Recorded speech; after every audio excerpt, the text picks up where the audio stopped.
اور جنت کو آراستہ کیا گیا اور حور و ملائکہ آپ صلی اللہ علیہ وسلم کے لیے آسمان پر منتظر ہیں۔ دربان جنت کا دروازہ کھولے آپ کا انتظار کرتا ہے۔ فرمایا اے جبرائیل علیہ السلام بتاؤ میری امت کے لیے کیا حکم ہے؟ حضرت جبرائیل علیہ السلام نے فرمایا کہ جس کے ہونٹوں پر جان رہ جائے گی وہ بھی اگر دل سے توبہ کرے گا یا توبہ کے لیے ہونٹ ہلائے گا تو بھی 1000 برس کے گناہ معاف ہو جائیں گے، اور جس نے توبہ کر لی آپ اس کو اپنی شفاعت سے بخشوائیں گے، اور آپ جس کی بھی شفاعت فرمائیں گے وہ بخشا جائے گا۔ آپ غم نہ کریں۔ اتنی دیر میں ایک دوسرے فرشتے نے حاضری کے لیے اجازت طلب کی۔ رسول اکرم صلی اللہ علیہ وسلم نے دریافت فرمایا کہ جبرائیل امین سلام یہ کون ہے؟ عرض کیا کہ یہ حضرت اسماعیل علیہ السلام فرشتہ ہے، آسمانی دنیا کا داروغہ ہے۔ تو میرے پیارے عزیز بہن بھائیوں، جس دن سے اس نے آپ کو معراج کے شب میں دیکھا ہے، آپ کے جمال کا عاشق ہو گیا ہے، سبحان اللہ، آج اسے معلوم ہوا ہے کہ رسول خدا صلی اللہ علیہ وسلم وفات پائیں گے۔ اس نے جناب کی اقدس میں عرض کیا کہ میں نے رب کریم سے عاجزانہ دعا کی تھی کہ مجھے ایک مرتبہ اپنے نبی صلی اللہ علیہ وآلہ وسلم کی زیارت ان کی زندگی میں کرنے کا موقع عنایت فرمائے، لہٰذا یہ فرشتہ رب کریم سے اجازت لے کر حضور اکرم صلی اللہ علیہ وسلم کی زیارت کرنے کے لیے حاضر ہوا ہے۔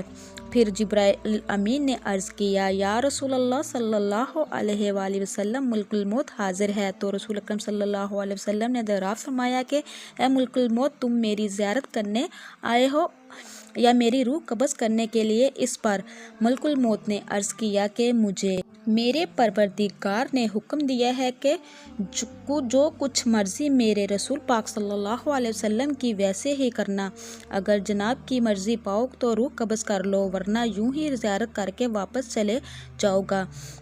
اس وقت جناب رسول صلی اللہ علیہ وسلم نے حضرت جبرائیل علیہ السلام کی طرف دیکھا۔ حضرت جبرائیل علیہ السلام نے عرض کیا یا رسول اللہ صلی اللہ علیہ وآلہ وسلم میرے اور آپ کے پاس پروردگار عالم نے آپ کو بلایا ہے اور اب آپ کا اس دنیا میں رہنا پسند نہیں کرتا، اور اے حضرت حور غلام آپ کی زیارت کے لیے مشتاق ہیں، کیونکہ آسمانوں کو آج سجا دیا گیا ہے، حوروں کو بلا خوف و خطر بننے سنورنے کا حکم ملا ہے، فرشتوں کو آپ پر درود سلام کا حکم فرما دیا گیا ہے، اور ہمیں آپ صلی اللہ علیہ وسلم کی مرضی کے مطابق چلنے کا حکم دیا گیا ہے کہ اگر آپ صلی اللہ علیہ وسلم آسمانوں پر تشریف لے آنا چاہتے ہیں تو ہم آپ کو لے جائیں، اور اگر آپ یوں ہی اس دنیا میں رہنا چاہتے ہیں تو یہ آپ کی مرضی، اور ملائکہ آپ صلی اللہ علیہ وسلم کے منتظر ہیں۔ لہٰذا حضرت جبرائیل علیہ السلام کی پوری بات سن کر رسول اکرم صلی اللہ علیہ وآلہ وسلم کو معلوم ہوا کہ اللہ تبارک تعالیٰ کو یہی منظور ہے کہ درا فن کو چھوڑ کر درا بقا کی جانب کوچ کروں۔ آپ صلی اللہ علیہ وسلم نے فرمایا کہ اچھا میری ازواجہ کو میرے سامنے بلاؤ۔ سب بیویاں آپ صلی اللہ علیہ وآلہ وسلم کے حضور حاضر ہوئی۔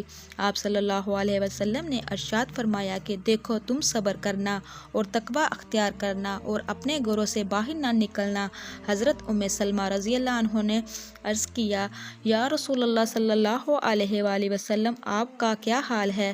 آپ صلی اللہ علیہ وسلم نے فرمایا کہ اب وہ وقت قریب آ گیا ہے کہ آج کے بعد تو میری آواز نہ سنیں گی اور نہ ہی مجھ کو دیکھو گی، اور پھر فرمایا اے فاطمہ میری بیٹی حسن اور حسین کو بلانے کے لیے کسی کو بھیجو۔ حضرت فاطمہ الزہرا نے کسی آدمی کو بھیجا اور فرمایا بہت جلد حسن اور حسین کو بلاؤ، کیونکہ رسالت مآب سیدنا المرسلین علیہ السلام کی وفات کا وقت بہت قریب ہے۔ تو میرے پیارے عزیز بہن بھائیوں، حضرت امام حسن اور حسین رضی اللہ عنہ اس وقت ابھی بچے تھے۔ قاصد نے پیغام دیا کہ جلدی چلو، رسول اکرم صلی اللہ علیہ وآلہ وسلم نے بلایا ہے۔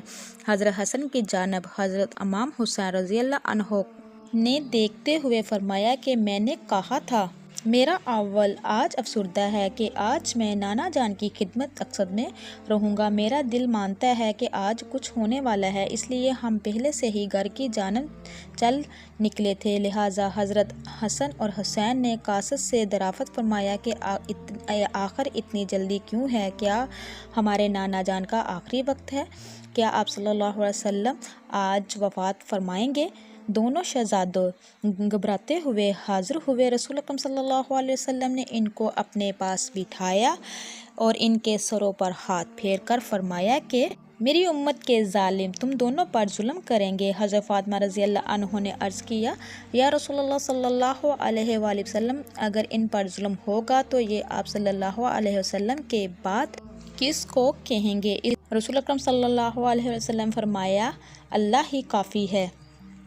حضرت حسن حسین آپ کی وفات کا سن کر روئے۔ صحابہ کرام کا جو مجمع نبی پاک صلی اللہ علیہ وسلم کے حجرے کے چاروں اطراف میں جمع تھا، وہ حسن حسین کے رونے کی آواز سن کر آپ سب رونے لگے۔ حضرت جبرائیل علیہ السلام نے عرض کیا یا رسول اللہ صلی اللہ علیہ وآلہ وسلم، آپ کے بعد آپ کی امت کا ولی کون ہوگا؟ یہ سن کر آپ صلی اللہ علیہ وسلم نے بھی بہت روتے ہوئے اتنے روئے کہ آپ صلی اللہ علیہ وسلم کا چہرہ نور آنسوؤں سے تر ہو گیا۔ حضرت ام سلمہ رضی اللہ عنہ نے کہا کہ رسول اکرم صلی اللہ علیہ وسلم تو ہر صورت میں اچھی جگہ تشریف لے جاتے ہیں، آپ صلی اللہ علیہ وسلم نے کیوں روئے؟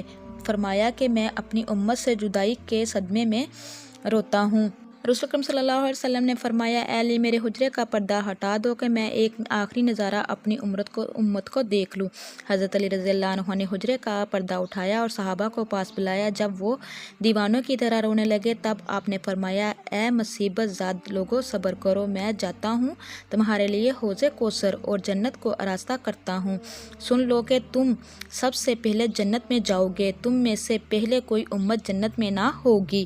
تو میرے پیارے عزیز بہن بھائیو، اے میری امت، دین و اسلام پر قائم رہنا اور قرآن کو اپنا امام بنانا۔ اللہ میں نے تیرا پیغام پہنچا دیا۔ اور یہ فرماتے فرماتے رسول اکرم صلی اللہ علیہ وآلہ وسلم کی مبارک آنکھیں بند ہوئی، ماتھے پر پسینہ آیا اور بے ہوشی طاری ہو گئی۔ حضرت علی رضی اللہ عنہ نے صحابہ کرام کو اشارے سے رخصت کیا اور صحابہ کرام باہر چلے گئے۔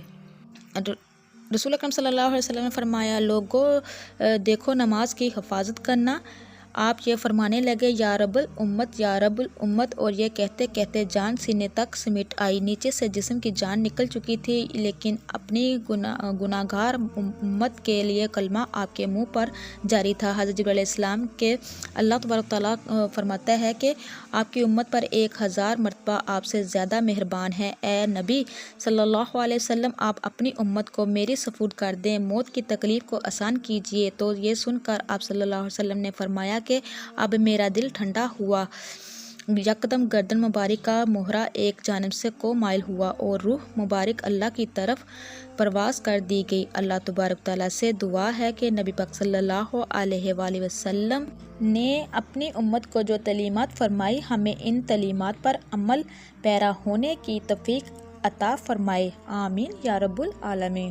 تو میرے پیارے عزیز بہن بھائیو، رسول اکرم صلی اللہ علیہ وسلم نے فرمایا نماز پڑھو، سچے دل سے اللہ تبارک تعالیٰ سے توبہ کرو اور اللہ کی مخلوق پر رحم کرو۔ اور جو شخص سچے دل سے توبہ کر لیتا ہے اور کثرت کے ساتھ سبحان اللہ و بحمدہ سبحان اللہ العظیم پڑھتا ہے، اس کے چاہے سمندر جتنے گناہ کیوں نہ ہو وہ اللہ تبارک تعالیٰ معاف فرما دیتا ہے۔ شرط یہ ہے کہ سچے دل سے توبہ کرنی ہے اور ان کلمات کو پڑھنا ہے۔ میرے پیارے عزیز بہن بھائیو، مزید اچھی ویڈیو دیکھنے کے لیے میرے چینل کو سبسکرائب کیجیے، لائک کیجیے، شیئر کیجیے، جلدی سے بیل آئیکن کو بھی آن کر دیجیے۔ اللہ تبارک تعالیٰ آپ کو، مجھے اور سب کو اپنے حفظ و ایمان میں رکھے۔ اب تک کے لیے اتنا ہی، اللہ نگہبان۔